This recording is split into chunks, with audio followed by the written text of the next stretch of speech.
Start. Dewas विधानसभा क्षेत्र एक ऐसा क्षेत्र माना जाता है कि जहां पर पिछले 6 विधानसभा चुनावों में यहां पर बीजेपी के प्रत्याशी विजयी हुए हैं।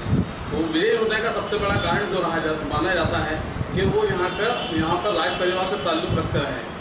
पिछले दिनों उनके निधन के बाद यहाँ का जो क्षेत्र है, इस क्षेत्र पर उनकी धर्मपत्नी कांग्रेस बीजेपी की तरफ से प्रत्याशी के रूप में मौजूद हुई है। आज इस देवास में उपचुनाव के दौरान कांग्रेस के प्रत्याशी पंडित जयप्रकाश शास्त्री हमारे बीच में मौजूद हैं। उनसे हम शहर के विकास के विषय में, देश के कुछ मुद्दों को लेकर उनसे चर्चा करें। पंडित जयप्रकाश शास्त्री, सबसे पहले तो आप ये बताइए कि देश में जो असहिष्णुता का जो माहौल बना हुआ है, उसके विषय में आप क्या कहेंगे?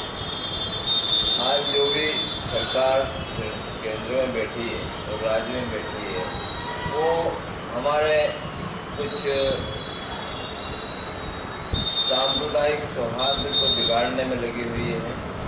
और मैं किसी का नाम लेना नहीं चाहता हूँ।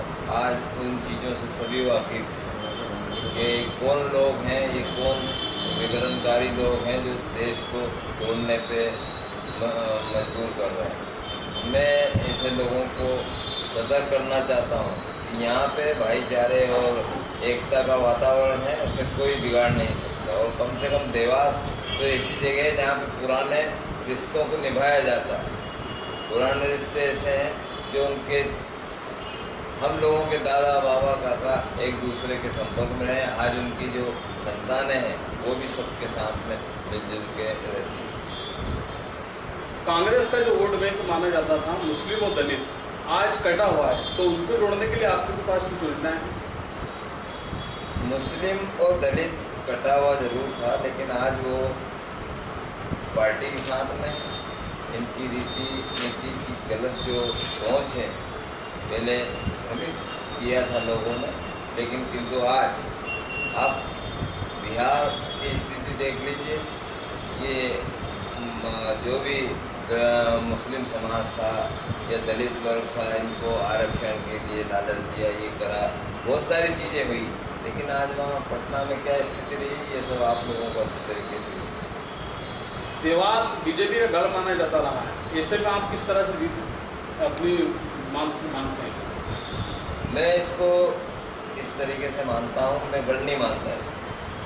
ये या तो हमारे कुछ कमजोरी रही होगी, या हम लोग उसको संगठित नहीं होके एक साथ उसका मुकाबला नहीं कर पाए। संगठन में वो शक्ति है जो अच्छे को डिगा देती है।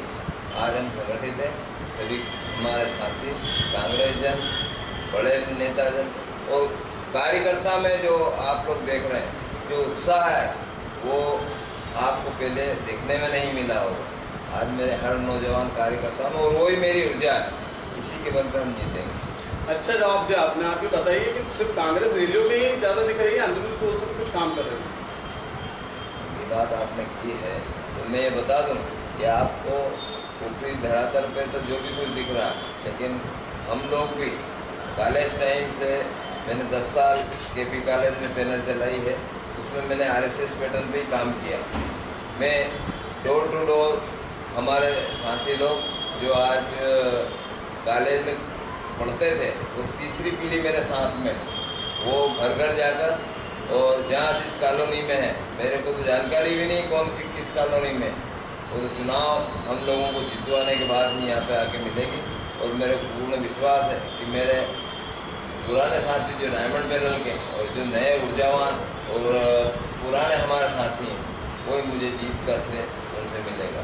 और मेरे सब जितने भी बड़े लीडर हैं, वो लोग मेरे साथ हैं, ये मेरे लिए गर्व की बात है। शिप्रा जल आवर्धन योजना कांग्रेस की है बीजेपी?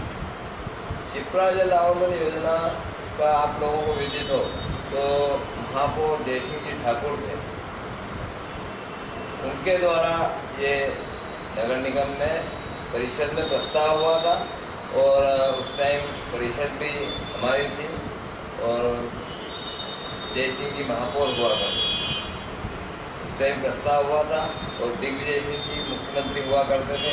उनके शासनकाल में ये शिप्रा आवर्धन योजना उसका शिलान्यास हमारे पूर्व मुख्यमंत्री सम्मानित दिग्विजय सिंह जी ने किया था।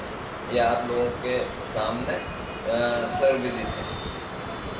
देवास में कांग्रेस द्वारा स्थापित इंडस्ट्रियल एरिया को आप किस हिसाब से देखते हो, उसके लिए आप क्या करेंगे? देवास में इंडस्ट्रियल एरिया कांग्रेस ही नहीं, 30-35 साल पहले हमारे केंद्रीय मंत्री सम्मानीय प्रकाश सिंह जी सेठी थे, उन्हीं के प्रयास से यहाँ पे केंद्रीय विद्यालय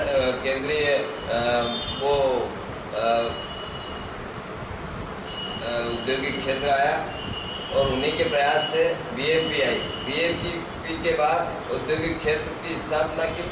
यहाँ पे मुख्य भूमिका हमारे जो पूर्व विधायक थे चंद्रबाबू और मंत्री भी रहे श्री शेखर साहब, उनकी भी अहम भूमिका थी।